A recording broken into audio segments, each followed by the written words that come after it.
20강입니다.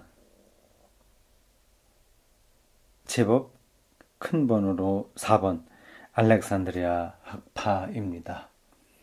알렉산드리아 학파, 아주 유명한 학파입니다. 알렉산드리아라고 하는 도시를 중심으로 한 초기 기독교의 한 학파죠. 알렉산드리아가 있었고, 또 어딜까요? 초기 기독교의 본산지라고 할 수 있죠. 그런 데가 로마 당연하죠.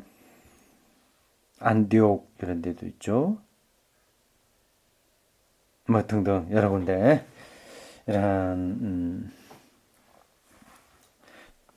기독교의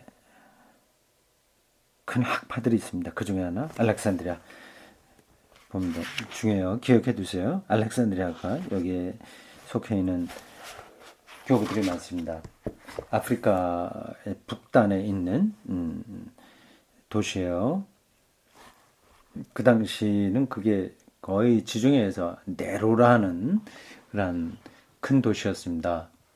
지금은 좀 쇠락했겠죠.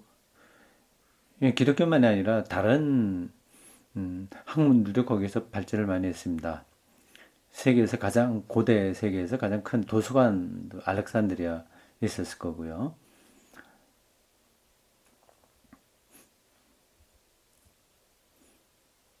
거기 속한 교부들이 기독교 교리사에 많이 나옵니다.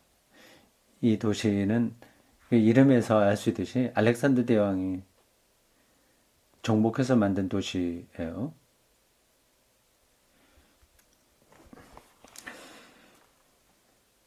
1번 신플라톤주의.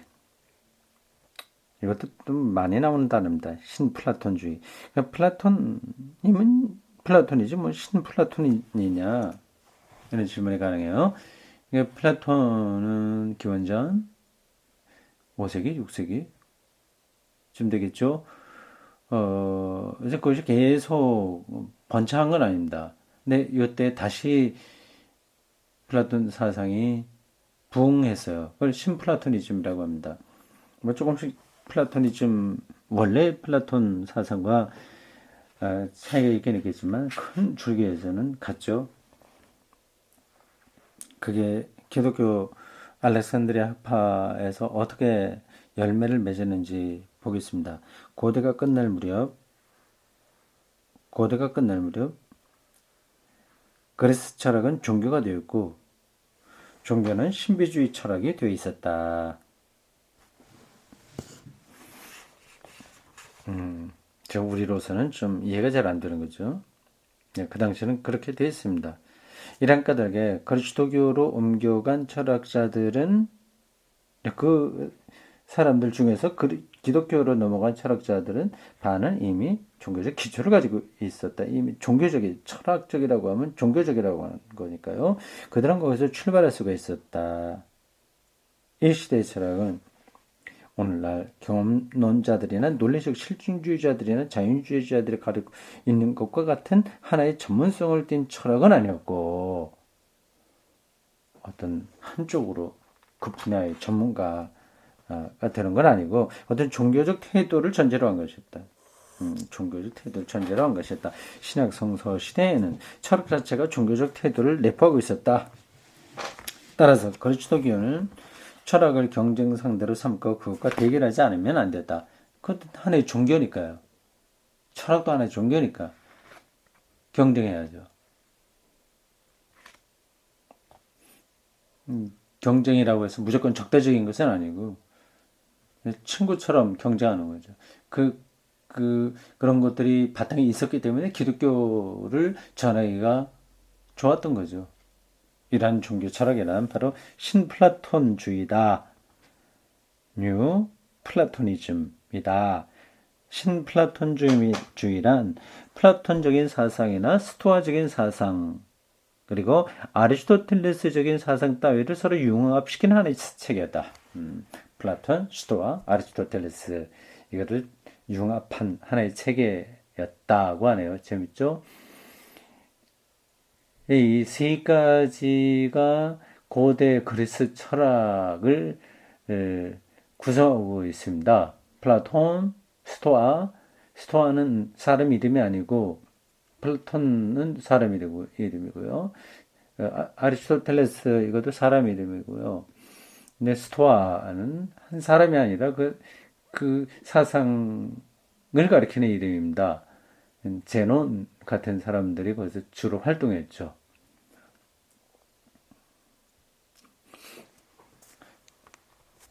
신플라톤주의는 하나의 새로운 종교를 위해 고대 세계에 대한 동경을 표현한 것이었다. 신플라톤주의의 성립의 전제가 되었던 것은 첫째, 모든 특수한 종교들의 소멸이었고 그러니까 유대교 이런 거는 도저히 이거하고 같이 갈 수가 없는 거죠. 기독교도 그렇고요. 둘째, 자율적 이성의 붕괴였는데 이로써 이성의 힘에 의해 새로운 삶의 의미를 만들어낼 수 없다는 사실이 확실시되다. 그러니까 이성이 아니라 신비 쪽으로 가게 되겠죠. 이와 같은 상황에서 철학자들은 나오네요. 신비주의에 기울어졌고 배교자 율리아누스 황제 아래서 그들은 신비주의자로서 새로운 종교를 만들어내려고 했다. 이제 배교자 율리아누스라고 표현되어 있는데 왜 배교자일까요? 어디로부터 배교한 것일까요? 모르겠습니다. 이런 가운데 그리스도교와 충돌이 일어나지 않을 수 없었다. 이 신플라톤주의와 싸웠던 사람들은 알렉산드리아의 가장 유명한 신학자 클레멘스와 오리게네스 두 사람이었다. 그러나 동시에 이들은 그리스도교 사상을 표현하기 위해서 신플라톤주의의 여러 가지 개념을 사용했다. 이 교부들의 특징이 그겁니다. 원래 있었던 사상, 철학, 종교와 투쟁할 때 그들의 개념을 사용한 거죠. 클레멘스, 오리게네스 두 사람 이름을 기억해 두십시오. 알렉산드리아 학파의 대표자들입니다. 클레멘스와 오리게네스. 기독교 초기 사상을 형성하는데 중요한 역할을 한 사람입니다. 신플라톤주의가 중요한 것은 그것이 애당초 가장 위대한 최초의 신학 체계를 만들어낸 오리게네스에게 영향을 미쳤기 때문만은 아니다. 신플라톤주의는 또한 디오니시우스 아레오파기타에게 영향을 줬고 이 사람도 기독교 교부입니다. 디오니시우스 아레오파기타 그를 통해서 그 이후에 모든 그리스도교 신비주의와 고전적 그리스도교 신학의 많은 형태, 즉 신, 세계, 혼에 관한 교설에 영향을 끼쳤기 때문이다. 그러기에 그 뒤에 그리스도교 신학의 발전은 신플라톤주의에 관한 지식이 없이는 이해할 수가 없게 되었다. 신플라톤주의는 이교는 이제 기독교 이외의 다른 종교를 가리킵니다. 이교의 최후의 시도, 다시 말해서 고대 정신에 대한 학문인 동시에 삶이기도 했던 철학적 신학을 만들어내려는 시도였다. 그러나 신플라톤주의는 학문적인 측면과 종교적 측면뿐만 아니라 정치적 의미도 지니고 있었다. 그렇군요. 황제 율리아누스가 앞에 나온 사람이에요. 신플라톤주의를 가지고 그리스도교회에 철저하게 대항하려고 시도했던 것은 그가 신플라톤주의를 단순히 학문이나 종교로서만 보려고 하지 않고 그 가운데 모든 것을 포함한 종교적인 체계로서 보려고 했기 때문이다. 이 율리아누스를 배교자라고 앞에서 표현을 했는데 기독교인이었다가 그거를 부정할 때 배교자라고 하잖아요. 근데 율리아누스는 그런 경우라기보다도 요 문장만 본다면 아예 처음부터 그리스도교를 대항했던 황제입니다. 그러니까 적대자라고 하면 되겠네요. 배교자가 아니라 기독교 적대자, 율리아누스 황제 이렇게 보면 되겠습니다.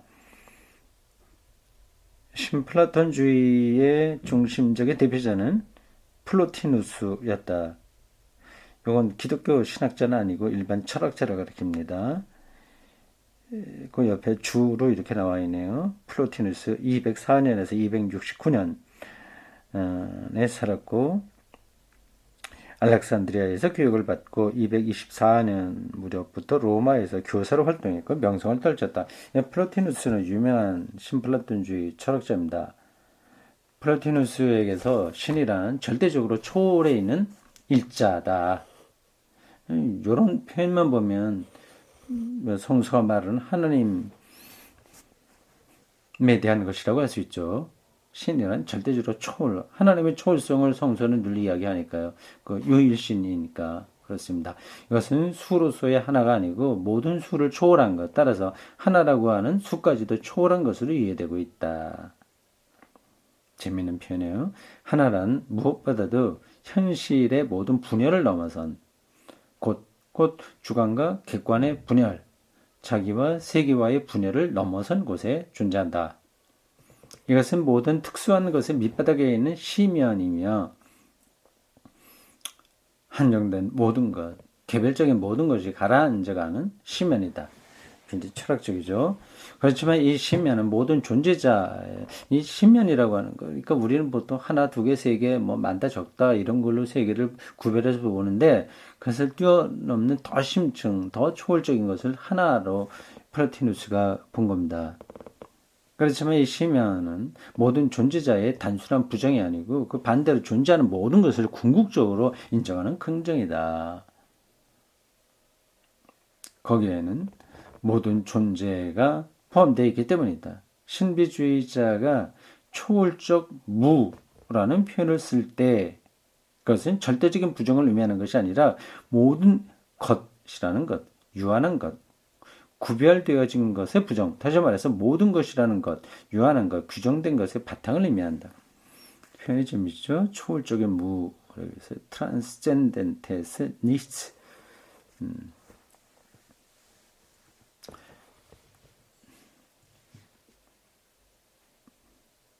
하나란 그 자체에서는 구별이 없는 것이기 때문에 부동이며 움직이지 않는 것이며 불변이며 영원하다.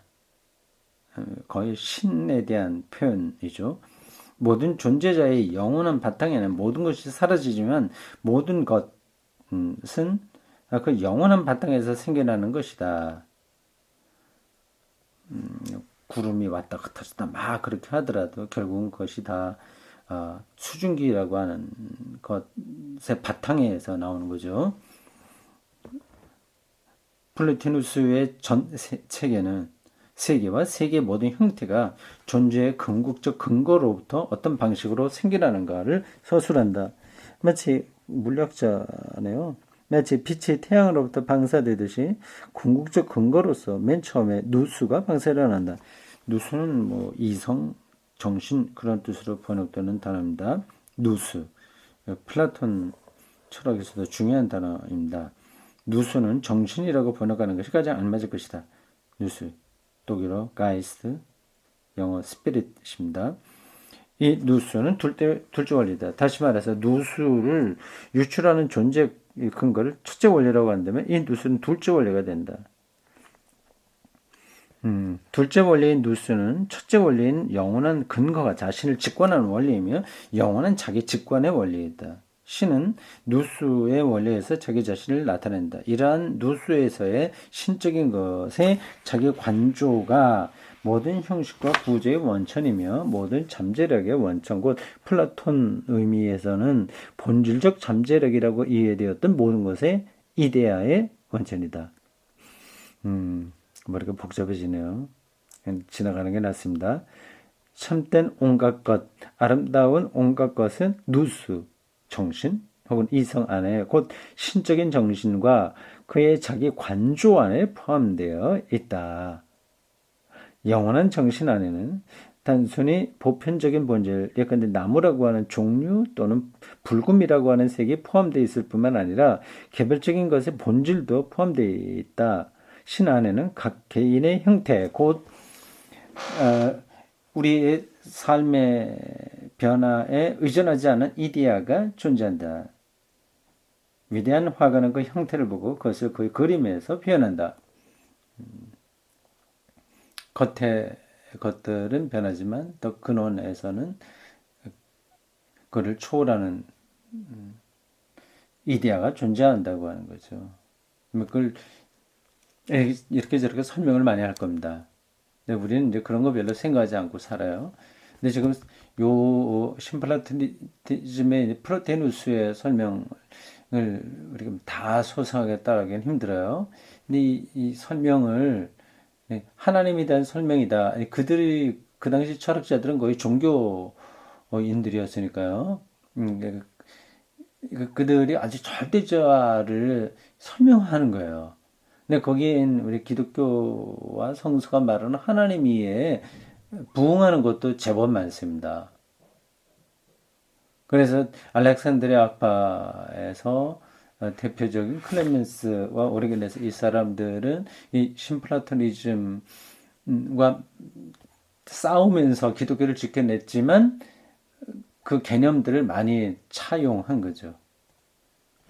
이제 그게 어떤 뜻이냐 하는 것을 지금 폴 틸리가 설명하고 있습니다. 이 두 원리와 함께 플로티누스가 혼이라고 부르는 셋째 원리가 있다. 세 번째 원리, 그리스인에게 혼이란 삶의 원리다. 혼이란 불사의 실체라기보다는 운동의 원리, 현실화의 원리로서 이해되고 있다. 그것은 별을 움직이는 원리, 따라서 별도 혼을 갖는다. 이면서 원리면서 식물이나 동물이나 인간의 신체를 움직이는 원리다. 그러므로 이것들도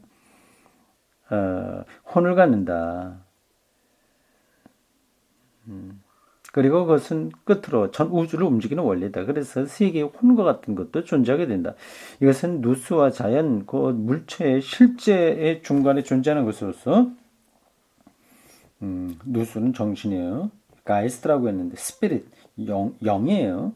요 영과 이 혼은 플라티누스에게서 구별됩니다. 근데 보통 우리는 영혼이라고 얘기하죠. 영혼과 영 구별해서 쓸 수 있습니다. 원래는 혼이 신체의 모든 세포를 형성하고 지배하듯이 물질을 지배하는 세계 창조의 힘이다. 세계의 혼은 모든 것을 움직이고 모든 것에 생명을 주는 개체적인 혼에서 그 자체를 현실화한다. 세계의 혼은 개체혼에서 그것을 현실화한다.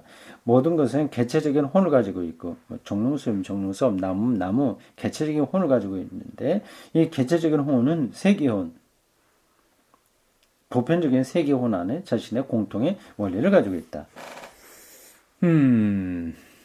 그렇습니다. 이 셋째 원리는 우주적 원리로서이든 개별적 원리로서든 양의성의 원리다. 양의성, 양가적이라고 하는 거죠. 두 가지 쪽으로 다 해석이 가능하다고 하는 겁니다. 플로티누스는 삶이란 양의적인 것, 모호한 것이라는 사실을 알고 있었다. 그리고 그는 모호성이란 삶의 일정한 특징이라는 사실도 알고 있었다. 그는 그것을 다음과 같이 표현하고 있다. 혼이란 한편으로는 누수, 정신을 향하기도 하고 우리로서는 영이라고 보통 합니다. 영, 누수를 향하기도 하고 다른 한편으로는 물질을 향하기도 한다.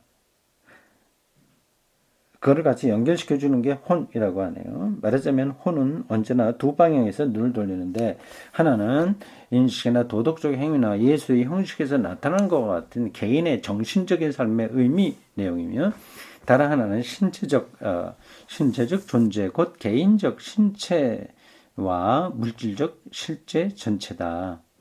두 가지 방향으로 다 이렇게 간다고 하는 거죠. 하나는 정신적인 그러한 방향이고 하나는 신체적인 그러한 방향이라고 할 수 있습니다. 신적인 것에서의 누수, 신적인 것에서의 누수, 혼, 그리고 물질로 내려가는 이런 계층 구조의 체계 속에 계층 구조라고 했어요. 히에라키 독일어로 되어 있네요. 그러니까 맨 위에 누스, 그 다음에 혼, 그 다음에 밑에 신체, 물질, 이런 모든 것은 자기 자리를 잡고 있다. 이러한 방식으로 플로티누스는 신화론적인 세계 전체를 철학적으로 순화한 다음에 그 체계에다 그새 자리를 마련해 줄 수 있었다. 이교의 신들은 한정된 존재의 힘으로서 각각 현실 전체 속에 자리를 잡게 된다. 이 세계는 섭리의 원리에 의해서 이끌어져가는 하나의 조화의 세계다. 이런 것들은 스토아 철학의 영향을 받은 거예요. 또 기독교적으로도 받아들일 만한 내용입니다. 섭리, 조화, 이거죠. 이와 같은 섭리와 조화의 결합, 이것은 계몽주의의 중요한 원리와 진보에 대한 근대적 신앙의 기본 원리인데 이것이 세계의 낙관적 이해의 바탕을 이룬다. 선한 섭리와 조화로운 삶의 관계들이 있으니 낙관적일 수밖에 없는 거죠. 플로티누스의 낙관론은 유성이 가는 악마적인 힘들은 환상에 지나지 않는다는 주장에서도 표현되어 있다. 굉장히 성서적인 관점과 가까운 거죠. 악마적인 힘들을 성서는 절대화하지 않습니다. 이 힘들은 고유한 힘을 가진 것이 아니고 바울이 로마서 8장에서 쓰고 있듯이 섭리에 복종하고 있다. 악하긴 한데 독자적인 힘이 있는 게 아니라 하나님의 통치 아래에 있는 거죠. 플라토누스는 이러한 견해를 그의 우주적 조화의 철학에서 이끌어낸 것이지만 여기에 대해서 바울은 악마적인 것에 대한 그리스도의 승리에서 이끌어냈던 것이다.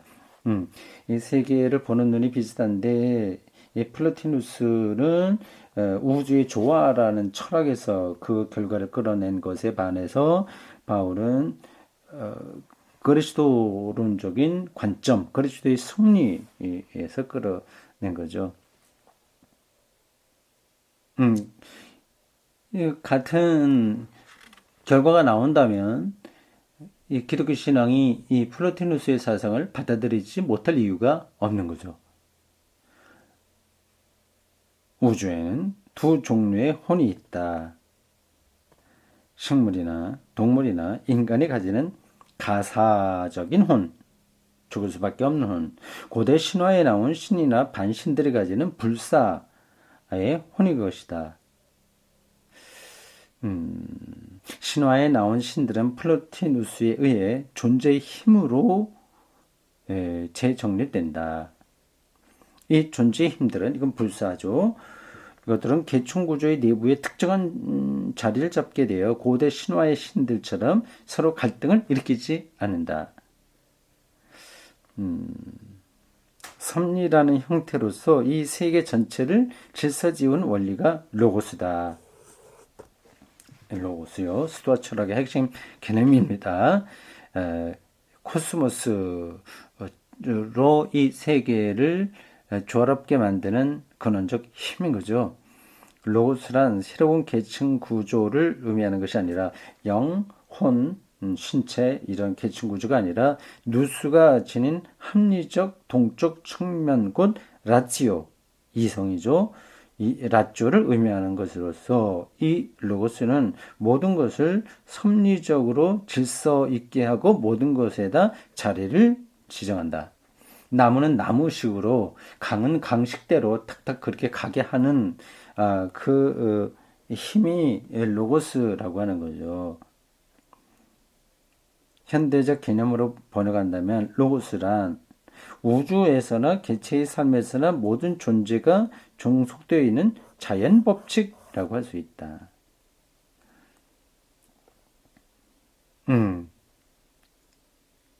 그렇죠. 예.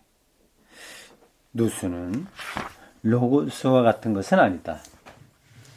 누수는 누수요, 이성, 정신, 영, 이런 걸로 번역될 수 있는 단어입니다.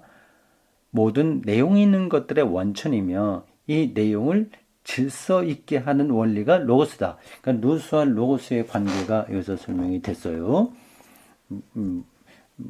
모든 것들의 그 원천은 누수고 영이고 그거를 이렇게 조화롭게 질서 있게 만드는 원리는 로고스다.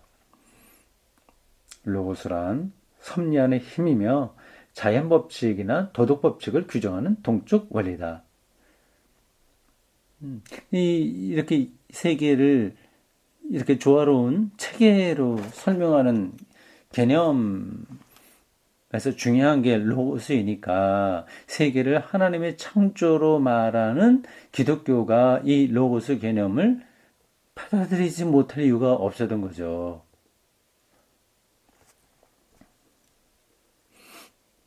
혼은 이 양일성 때문에 그러니까 영과 신체 사이 쪽을 다 가니까 다 연결이 되니까 양일성 때문에 누수로부터 떠날 가능성이 있다. 따라서 혼은 그렇게 밑으로 쳐질 수도 있고 위로 갈 수도 있는 거예요. 따라서 혼은 누수와 함께 하나의 심연에 있는 영원한 원천으로부터 떠나버릴 수가 있다. 타락이라고 하시겠죠. 혼은 이 영원한 근원에서 떠나서 좀 더 낮은 차원의 물질적 영역 곧 자연으로 향해 갈 가능성을 가지고 있다. 이 자연이란 무의식적인 것의 영역 곧 자기 자신을 의식하고 있지 않은 영역으로서 물질과 의식적 혼 사이에 존재한다. 자연은 무의식적인 혼을 가지고 있지만 혼은 인간 내에서만이 완전히 의식적이다. 혼이 정신 곧 누수의 영역에서 떠나서 물질적 영역으로 향하는 것이 악의 근원이다. 제가 앞에서 타락이라고 얘기했잖아요.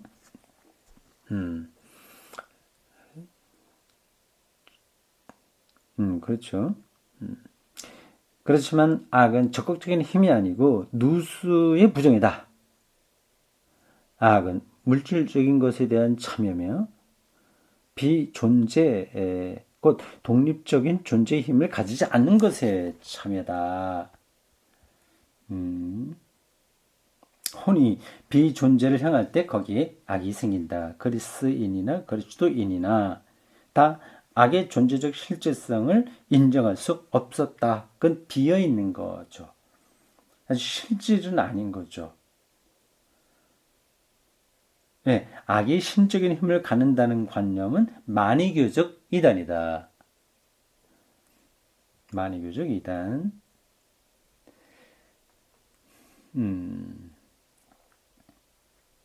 만이교도가 아닌 플로티누스나 어거스틴 그리고 그리스도인이 악이란 비존재다라는 주장을 내세웠는데 이 주장에는 죄가 진지하게 받아들여지고 있지 않다는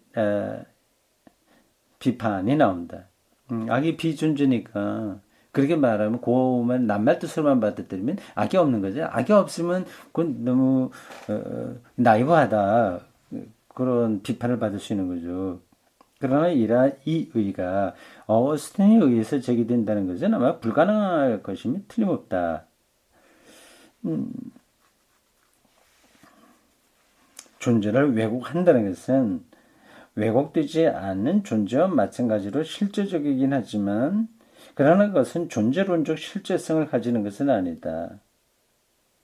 그리스도교 창조의 교수는 악이라고 하는 창조적 원리를 받아들이지 않는다. 그렇죠. 선하다, 아름답다 그렇게 얘기하죠. 존재로서의 존재는 선하다. 이것은 반영주주의적 교부도 어우스티누스도 주장했다. 존재로서의 존재는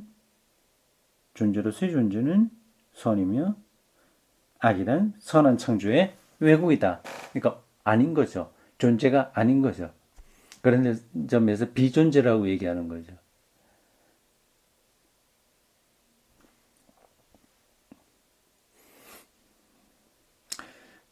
플로티누스도 비존재를 매온 그 존재가 될 가능성을 갖는 물질이라고 불렀을 때 근본적으로는 그와 같은 것을 생각하고 있었다는 것이다. 매온이란 절대적인 비존재인 우쿠온이 아니고 상대적인 비존재다. 그러나 매온은 존재를 가지지 않고 존재를 가지는 것에 저항한다. 그 때문에 플로티누스는 매온을 도량이나 한계나 형식이 결여된 것, 비현실적인 것, 순수한 박탈, 절대적인 결핍이라고 부른다.